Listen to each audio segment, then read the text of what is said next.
Story 1. There was this one time me and my friend Carlos, we just met 2 weeks ago, and I asked him if he wants to spend the night. So it was his first time ever spending the night. And he asked his dad said yeah. So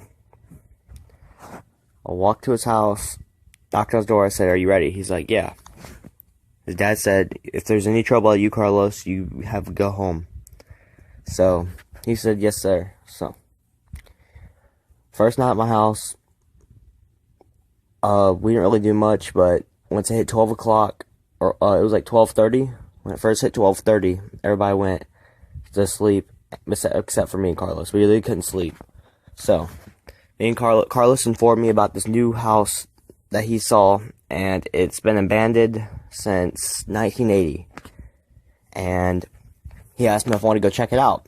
First I thought he was crazy, and then when I finally saw the abandoned house, I was like, "Dude, you're insane for wanting to go through this." So he called me a wussy, so I was like, "You know what? No, I'll go." I was like, "But first thing, we gotta go dress up in all black just in case we get caught." So he's like, "Yeah, all right, we'll do it." So head back home. My parents are still asleep. Go get dressed, get all black, go outside.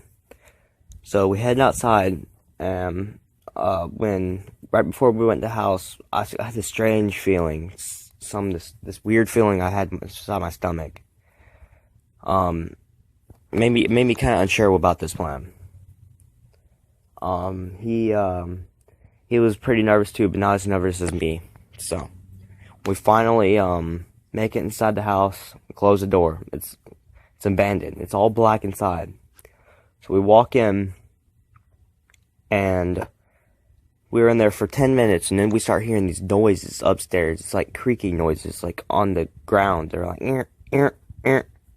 So we walked upstairs to see what the noise was.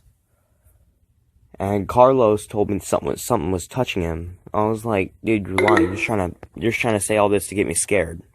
He's like, "Dude, I'm not even messing around, dude. I'm feeling all these tinglings on my shoulders." I was like, "Nuh-uh."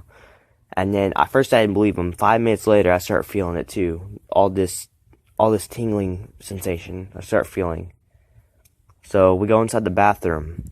We go and inspect inside the bathroom. There's spider webs everywhere. So Carlos runs inside the spider web, and one of the spiders bit him, and he had a huge rash on all over his back.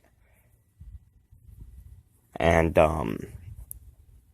I was like, "Let's just go home, Carlos. Dude, you're too nervous for this." He's like, No, get 5 more minutes and we'll leave." So 5 minutes passed by. I was like, "Okay, look, come on, please, let's just leave." He's like, "Okay."